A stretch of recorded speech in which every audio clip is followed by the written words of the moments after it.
जरा सुनिएगा। We'll see what happens. We're talking to India now. We'll see what happens. America के अखबारात में ये बात भी छप रही है कि खतरा यही है कि डोनाल्ड ट्रंप को अल्टीमेटली सरेंडर करना पड़ेगा। भारत का जवाब आते ही डोनाल्ड ट्रंप के सुर बदले हुए नजर आए हैं। उन्होंने कहा कि हमारी ट्रेड टॉक्स जो हैं वो कंटिन्यू करेंगी और ये चलती रहे। इस आदमी को थूक के चाटने में कोई प्रॉब्लम नहीं है, ये प्रोफेशनल थूक के चाटने वाला है ट्रंप। भारत हर किसी को आंख दिखा सकता है, पाकिस्तान क्यों नहीं दिखा सकता? देखो, मुझे तो लगता है कि इंडिया सुपर पावर बनने जा रहा है, क्योंकि भारत ना उनका पाकिस्तान और भारत के बीच सीज फायर कराने वाला नैरेटिव बाय कर रहा है और ना उनकी टैरिफ्स की शर्तों को आसानी से मान रहा। This is a new history which is being written. ये एक नई तारीख है जो लिखी जा रही है भारत और अमेरिका के बीच में। इससे पहले ये कभी नहीं हुआ। Donald Trump has announced a 25% tariff on Indian imports. जब नरेंद्र मोदी ने बोला कि दुनिया के किसी भी लीडर ने भारत को सीज फायर के लिए नहीं बोला, तो ये बात ट्रंप को बहुत ही ज्यादा जो है जिच कर गई है और उसने उठते ही बोला कि अब मैं जी इंडिया पर 25% टैरिफ यानी कि ड्यूटी लगाऊंगा। यानी दोस्तों, पूरी दुनिया को ये बात क्लियरली समझ में आ गई है कि ट्रंप के चिढ़ने की असली वजह क्या है। भारत सरकार का तगड़ा जवाब आया है, देश के हित के साथ समझौता नहीं होगा, अमेरिका के साथ बराबरी की ट्रेड डील करेगा भारत ने क्लियर कर दिया है। भारत अपने किसानों और कारोबारियों के हित को देखेगा, भारत देश हित देखेगा, जैसा यूके की डील में हुआ। ट्रंप सोच रहे थे 25% का टैरिफ लगाऊंगा तो शायद कुछ भारत आएगा बात करने, भारत ने कहा कि जाओ उधर। अमेरिकी राष्ट्रपति डोनाल्ड ट्रंप के भारत पर टैरिफ के ऐलान के बाद अब भारत सरकार के वाणिज्य एवं उद्योग मंत्री पीयूष गोयल सामने आए। भारत हमेशा ही यह बात कहता रहा कि वो अपने देश हित में ही कदम उठाएगा। हम अपने राष्ट्रीय हितों को सुरक्षित करने और आगे बढ़ाने के लिए सभी आवश्यक कदम उठाएंगे।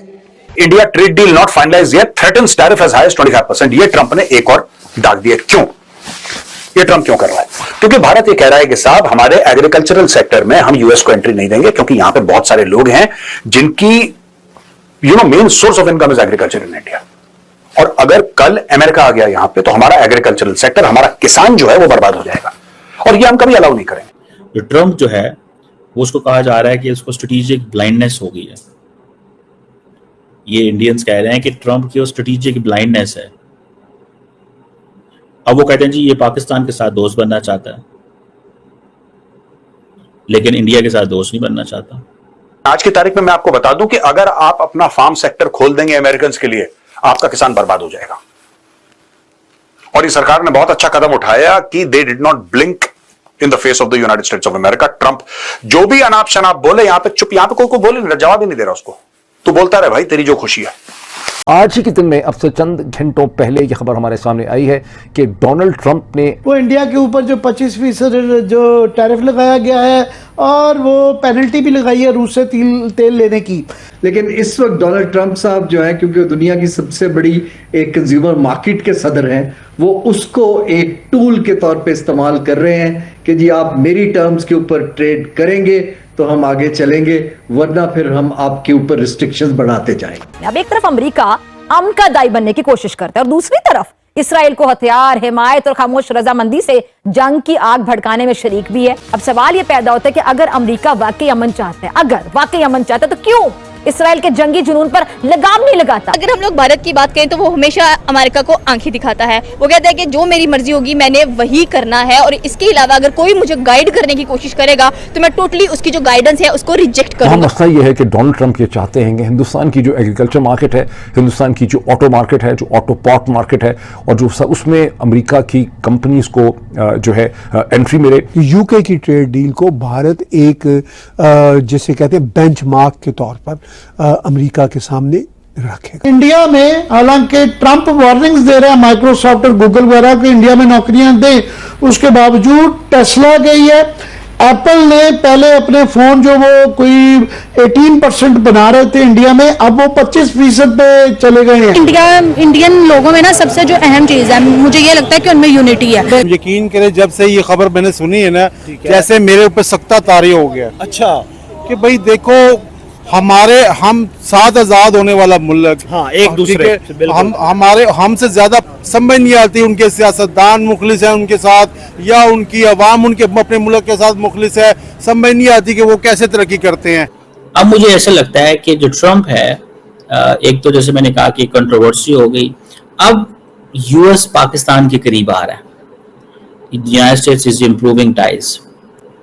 अब इंडिया को इस चीज की समझ नहीं आ रही कि अमेरिका को डील कैसे करना है। इंडिया ने बोल दिया कि जो हमारा राष्ट्रहित है हम उसके मामले में बात करेंगे, हम इस आदमी के साथ तू मैं में नहीं पड़ना चाहते। वो ट्रेड डील चाहता है जो अमेरिका के लिए बेनिफिशियल हो, भारत वो ट्रेड डील चाहता है जो फेयर हो और भारत के फार्मर्स के लिए बेनिफिशियल हो। राइट? भारत ने बहुत कंसेशंस दे दिए, लेकिन किसानों के मामले में भारत झुकेगा नहीं, चाहे कुछ हो जाए। चाइना और इंडिया भी क्लोज होते जा रहे हैं, वो रिक बना रहे हैं, रशिया, इंडिया, चाइना, ये भी मसला हो सकता है। इसलिए अमेरिका की नहीं सुनी ने कि अमेरिका इस टाइम दोगली पॉलिसी कर रहा है ना। वो कैसे? वो इसलिए कि आज से इंडिया की अवाम में हमारी अवाम में ये फर्क है कि इंडिया की अवाम समझदार हो गई है। जहन में रखें कि ये अल्टीमेटली बहुत जल्द, चंद हफ्तों के अंदर, दिनों में नहीं, हफ्तों में नहीं, तो डोनाल्ड ट्रंप और हिंदुस्तान के दरमियान में एक ट्रेड डील हो जाएगी। और with the passage of time उसने ग्रीन झंडी दिखा दी है जनाब। इंडिया अमेरिका को और रशिया के साथ अपने ताल्लुकात जो है वो बनाता चला जा रहा है। एक साइड पर है वर्ल्ड की so called sole super power United States of America, और दूसरी साइड है भारत, राइजिंग पावर, जो रिफ्यूज करती है कि हम झुकेंगे नहीं। अब मुझे ऐसा लगता है कि जो ट्रम्प है, एक तो जैसे मैंने कहा कि कंट्रोवर्सी हो गई, अब यूएस पाकिस्तान के करीब आ रहा है, United states is improving ties. मगर सबसे इंपॉर्टेंट एनालिसिस ये है कि भारतीयों को प्रेसिडेंट ट्रंप से जितना प्यार था अब उतनी ही इरिटेशन होने लगी है।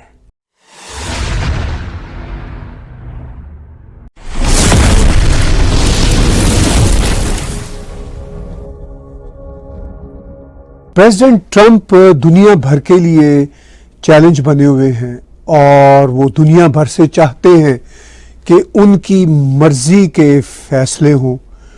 कहीं कहीं जैसा वो चाहते हैं हो पा रहा है और बहुत सी जगहों पे जैसा वो चाहते हैं नहीं हो पा रहा और उनकी फ्रस्ट्रेशन बढ़ती चली जा रही है। भारत के बारे में उनकी फ्रस्ट्रेशन तो ज़रूरत से ज़्यादा बढ़ती चली जा रही है, क्योंकि भारत ना उनका पाकिस्तान और भारत के बीच सीज फायर कराने वाला नैरेटिव बाय कर रहा है और ना उनकी टैरिफ्स की शर्तों को आसानी से मान रहा है और ना ट्रेड डील जिस पे कई महीनों से भारत की और अमेरिका की बातचीत चलती रही लेकिन वो किसी भी किनारे नहीं लग रही। ये अपनी भड़ास निकाल रहा है, यानी कि भारत और रूस अपनी मरी हुई अर्थव्यवस्था, डेड इकोनॉमीज, अपनी मरी हुई अर्थव्यवस्था को लेके नीचे चले जाएं गड्ढे में। मेरी तरफ से मुझे कोई फर्क नहीं पड़ता, ये कह रहा है। लेकिन देखें, ट्रंप अमेरिका पाकिस्तान का दोस्त भी नहीं बनना चाहता।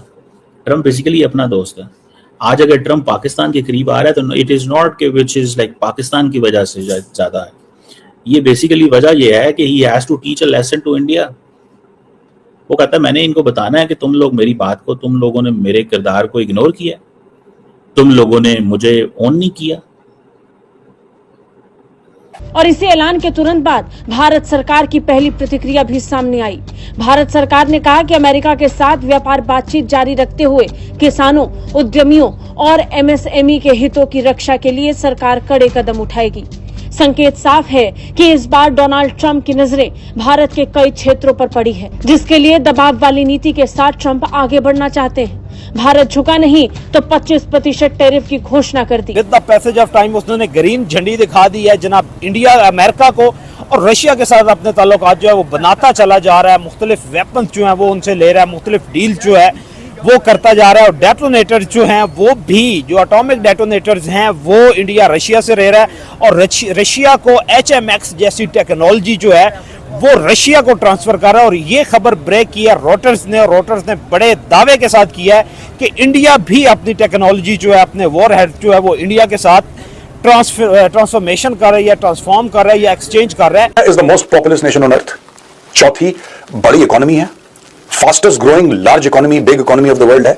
चाइना से तेज स्पीड पे इंडिया ग्रो कर रहा है।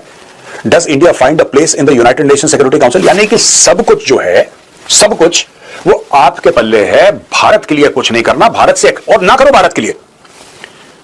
We can not tell anybody कि आप हमारे लिए करो, और क्यों करे कोई हमारे लिए यार? Why should anybody do anything for India? We should do it for ourselves. But मेरा फिर यह सवाल यह है कि फिर आप भारत से उम्मीद भी ना रखें ना, आप कुछ करना भी नहीं चाहते, फिर आप भारत से उम्मीद पूरी रखते हैं। आज की तारीख में आप कह रहे हैं कि ईरान से तेल मत खरीदो, ठीक है। ट्रंप कह रहा है रूस से तेल मत खरीदो। किससे खरीदना जरा सर ये बता दीजिए हमें। कोई होगा आपके मन में कि XYZ, रमेश से खरीदें, सतीश से खरीदें, राकेश से खरीदें, किससे तेल खरीदें बताइए? वेनेजुएला आपने लॉक कर दिया, रशिया आपने लॉक कर दिया, ईरान आपने लॉक कर दिया। यानी कि अमेरिका यह चाहता है कि पूरी दुनिया के ऑयल के प्राइसेस हैं, इसको कंट्रोल करें। तो प्रेसिडेंट ट्रंप ने 1 अगस्त की एक डेडलाइन पूरी दुनिया को दे रखी है, और इस दौरान उनके शायद दुनिया के 7-8 देशों के साथ ही बमुश्किल ट्रेड डील हो सकी है। बाकी अब वो हम देखते हैं कि आइंदा एक रोज बाद उनकी जो डेडलाइन है वो वाकई डेड हो जाती है या आगे लाइव होके मजीद एक्सटेंड हो जाती है, जैसा कि पिछले कई महीनों से हो रहा है। ये क्यों चढ़ा हुआ है ट्रंप? मैं आपको इसके 3 कारण बताता हूं कि ये हुआ क्यों है एक्सप्लोजन। सबसे पहला कारण, जो भारत की पार्लियामेंट में साफ तौर से मोदी जी ने बोल दिया था कि किसी ने सीज फायर नहीं करवाया। उन्होंने ट्रंप का नाम नहीं लिया। जो बाकी ऑपोजिशन वाले कह रहे थे नाम लो नाम लो नाम लो नाम लो, नाम लेने की जरूरत नहीं है। क्यों नाम लेना? आपने बोल दिया ना, कोई फॉरेन लीडर ने फोन नहीं करा, मैं किसी ने प्रेशर नहीं डाला, सीज फायर हमने अपने टर्म्स पे करा, राइट? अब जब ये बात हो गई, ट्रंप को बुरा लगा यार कि मेरी तो खुल के बेइज्जती हो गई, क्योंकि ये 27-28 बार बोल चुका है भाई कि मेरी वजह से हुआ, मेरी वजह से हुआ, मेरी वजह से हुआ। इंडिया ने एक बार पार्लियामेंट में, अच्छा पार्लियामेंट में आपने बोल दिया कि नहीं, अब नहीं करा ना आपने। जब आपने नहीं करा तो पार्लियामेंट में बोल दिया इसने कुछ नहीं करा। अब इसको बुरा लग गया, पहली चीज। दोस्तों, भारत और अमेरिका के जो ताल्लुकात हैं उसमें बहुत ज्यादा एक तब्दीली आई है। इसे वी कॉल इट एज एक जियो पॉलिटिकल शिफ्ट, आप इसे कह सकते हैं। ये स्ट्रेटेजिक शिफ्ट किस अंदाज से आई है? A country like India and the United States, where they were very close partners, they are still very close partners, by the way. It's not that कि इंडिया और अमेरिका के ताल्लुकात जो हैं वो किसी वजह से खराब हो गए हैं, लेकिन सवाल ये है कि अब होने क्या जा रहा है। तो कहीं ना कहीं भारत अमेरिका के सामने झुका नहीं है, और पाकिस्तान ने तो कम्प्लीटली सरेंडर कर दिया है। पाकिस्तान की क्रिप्टो काउंसिल ने ट्रम्प की प्राइवेट कंपनी जो वर्ल्ड लिबर्टी फाइनेंशियल है उसके साथ करार किया है, जिसमें उनके बेटे डोनाल्ड ट्रंप जूनियर एक तरह से हिस्सेदार है। उसने भारत को धमकी दी है कि वो 25% का टैरिफ लगाएगा। क्यों? सिर्फ इसलिए कि हम झुकते नहीं तुम्हारे सामने। आदत पड़ी है आपको 75 सालों की कि हमारे जो प्रधानमंत्री थे, हमारी जो गवर्नमेंट थी, इनके सामने झुकती थी। इंडिया और अमेरिका के दरमियान क्या होने जा रहा है? बिकॉज जो सिचुएशन हमारे सामने आ रही है उससे ये पता चल रहा है कि शायद इंडिया और अमेरिका के ताल्लुकात में कहीं ना कहीं पे दरार है। और ट्रंप जो है उसने पहले तो जारी बात है ऑपरेशन सिंदूर के ऊपर जो एक कंट्रोवर्सी इंडियन एंगल से अगर देखा जाए तो वो कहते हैं कि पॉलिटिकल कंट्रोवर्सी की कि वो सीज फायर का क्रेडिट लेना चाहता है। अब देखें, एक तरफ अब जब ऑन नहीं करता इंडिया ट्रंप की इस बात को, तो उनको फिर वो गुस्सा है। पाकिस्तान ने स्मार्ट गेम खेली। पाकिस्तान ने कहा जनाब आपका तो किरदार ही बहुत बड़ा है, आप तो प्लेयर ही बहुत बड़े हैं। पाकिस्तान ने इंडिया को, अमेरिका को सीज फायर का क्रेडिट दिया, और पाकिस्तान के जो आर्मी चीफ है उन्होंने उसके ऊपर उनकी मुलाकात भी हो गई। क्या मतलब है 27-28 बार बोलना कि मैंने सीज फायर कराया, मैंने सीज फायर? उसको पता है कि उसने नहीं करवाया। वो इस बात से भली भांति परिचित है कि जितनी बार वो बोलेगा कि उसने सीज फायर करवाया है, उतनी बार ऑपोजिशन पार्टीज सरकार को घेरेंगी, और भारत में इस मामले में बड़ी तगड़ी मीडिया में डिबेट होगी, सोशल मीडिया में डिबेट होगी।